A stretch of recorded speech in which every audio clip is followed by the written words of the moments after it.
Hello student, myself Simranjit Kaur. Today we will discuss chapter number 16, exercise 16.1. Start with the first question. Find the value of the letter in each of the following and give reason for the step involved. ठीक है, ਹੁਣ ਤੁਹਾਨੂੰ ਬੱਚੇ ਦੇ ਅੰਦਰ ਕੁਝ ਇੱਦਾਂ ਦੇ ਸਮ ਦਿੱਤੇ ਹੋਇਆ ਕਰਨਗੇ ਜਿਨ੍ਹਾਂ ਦੇ ਕੁਝ ਵੈਲਿਊਜ਼ ਮਿਸਿੰਗ ਹੋਇਆ ਕਰਨਗੀਆਂ और तुसी दसना वा कि वह मिसिंग वैल्यूज़ का आंसर अपने को की हो सकता वा। तो मेरी फर्स्ट वैल्यू आ 3A25 तो अपन आंसर आ गया B के 2। ठीक है, लेट अस स्टार्ट। हम आपको पता हो वैल्यू दी सी 3A25 तो आंसर जो B के 2। तो फर्स्ट आप ये देखते हैं भी A के अंदर इदा की किहड़ी वैल्यू प्लस करिए। ठीक है, भी ए के अंदर जो मैं 5 में प्लस किया मेरा आंसर बनया 2।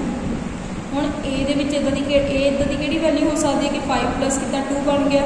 तो सानू पता वा भी की हो सकता वा मे बी 7 हो है ना। On putting a is equal to 7 भी जेकर तुसीं इत्थे ए की वैल्यू 7 सोचते तो फिर 7 + 5 कितना होना सी 12।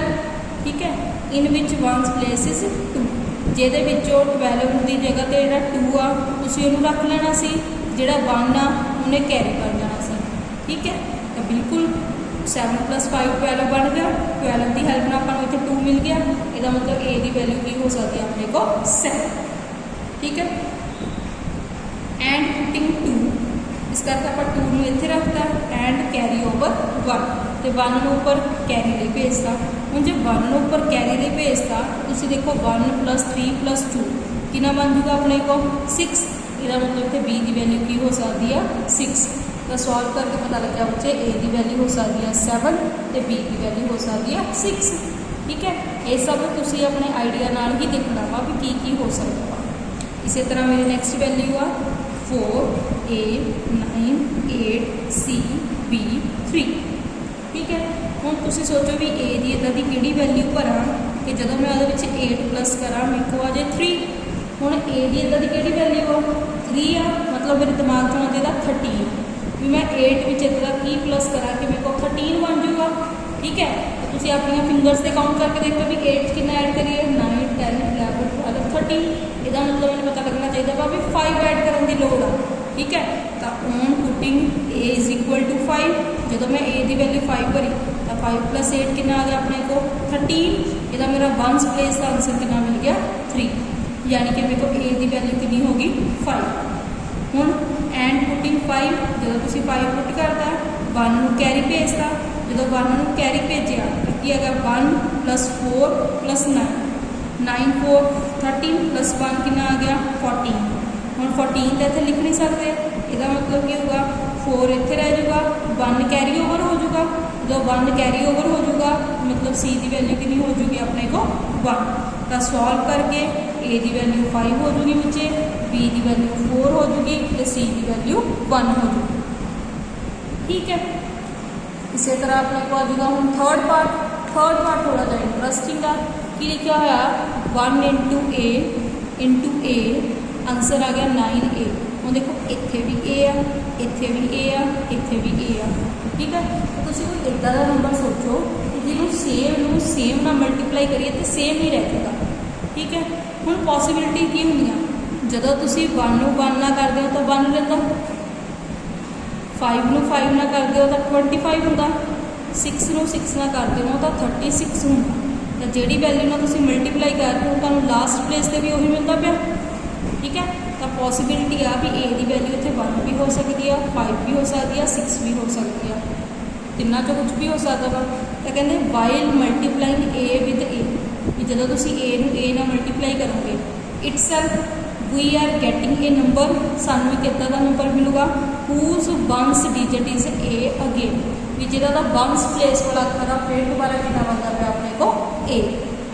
बट दिस हैपन ओनली पर यह वैल्यू हर एक के उत्ते होल्ड नहीं होंगी, या तो ए की वैल्यू 1 हो सकती है या 5 हो सकती है या 6 हो सकती है।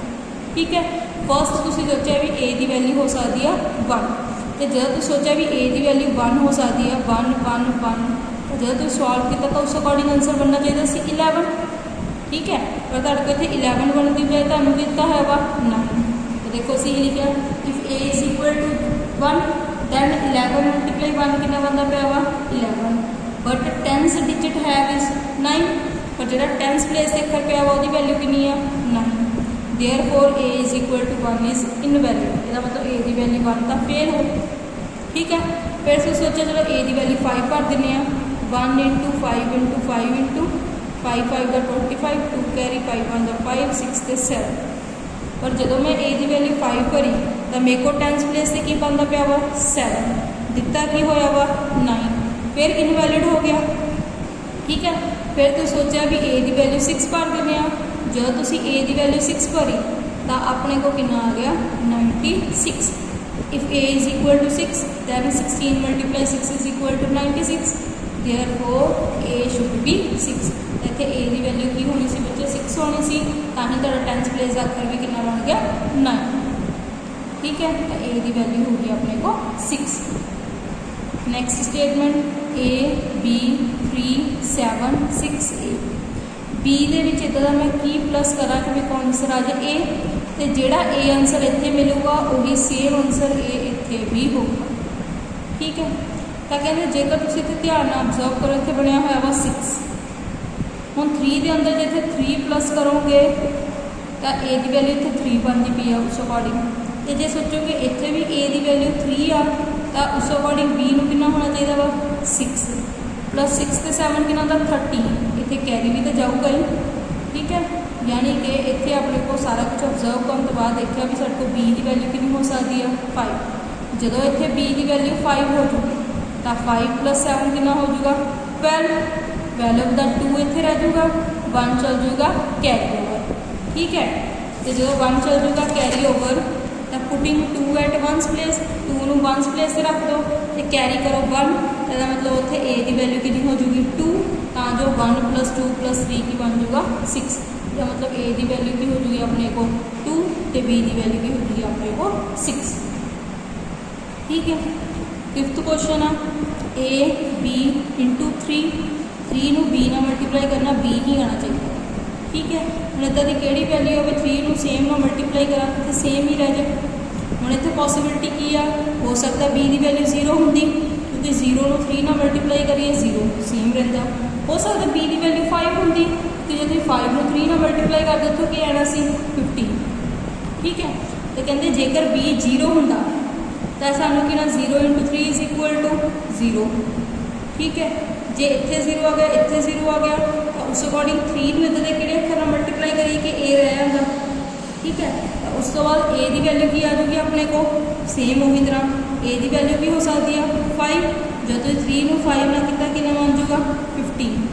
ठीक है, यानी कि उस अकॉर्डिंग तुहाडे को बी की वैल्यू ए की वैल्यू कितनी आ गई 5, सी की वैल्यू कितनी आ गई 1। तो on putting b is equal to 0, जो बी में 0 पुट किया तो 3 इंटू 0 कितना हो गया 0। तो जे तुम सोचते 5 वाला स्टैप कर लेंगे बच्चे इतने कैरी चल जाना सी, जिहदे करके तुहाडी ए खराब हो जानी सी। ठीक है, फिर असं जो ए की वैल्यू इतने 5 भरी 5 इंटू 3 कितना आ गया 15, कैरी चला गया, सी की वैल्यू कितनी होगी 1। यानी कि तुहाडे को जिहड़ा स्टैप बन जाना सी जे तुसीं ए की वैल्यू 5 भर दे, बी की वैल्यू 0 भर दे, 3 ना मल्टीप्लाई कर दे, तुहाडे को आंसर आना सी 150।